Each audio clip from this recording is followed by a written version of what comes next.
I know that in this crowd, some of us are Christians, some of us are Jews, some of us are people even of no faith, but we are united in the basic common sense principle that we want the good guys to win and we want the bad guys to lose. And what happened on October the 7th was disgraceful, and we have to fight to make sure it never happens again.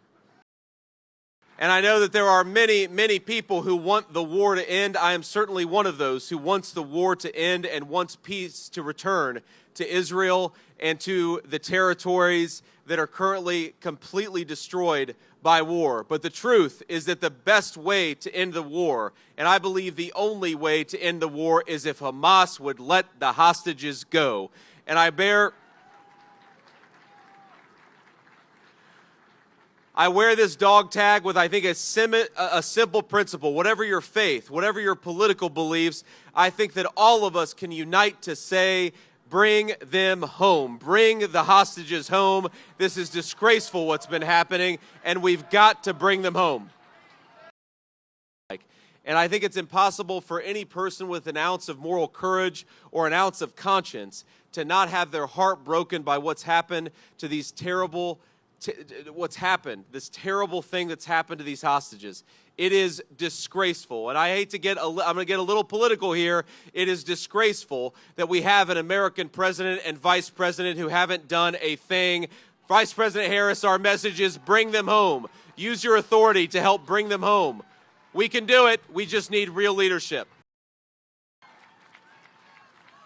Now, today especially, which is extremely disgraceful if you think about what we're remembering here, a year later, over 1,000 Israelis, many Americans, innocents who lost their lives, who were brutally murdered by Hamas.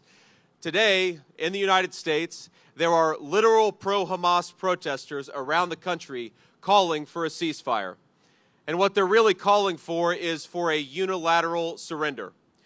I have a different message. The only way this war is going to end is when Hamas gives up its arms and stops the fighting and lets the hostages come home.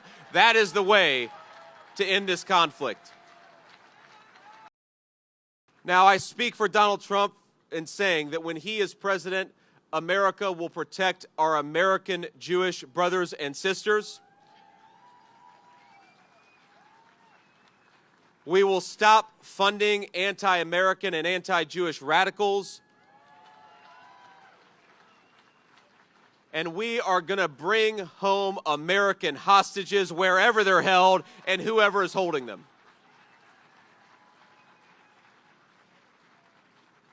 We want to give Israel the right and the ability to finish what Hamas started. Israel didn't start this, Hamas did, but Israel's going to finish it. My friends, I know I speak for all of us in saying we will never forget October the 7th.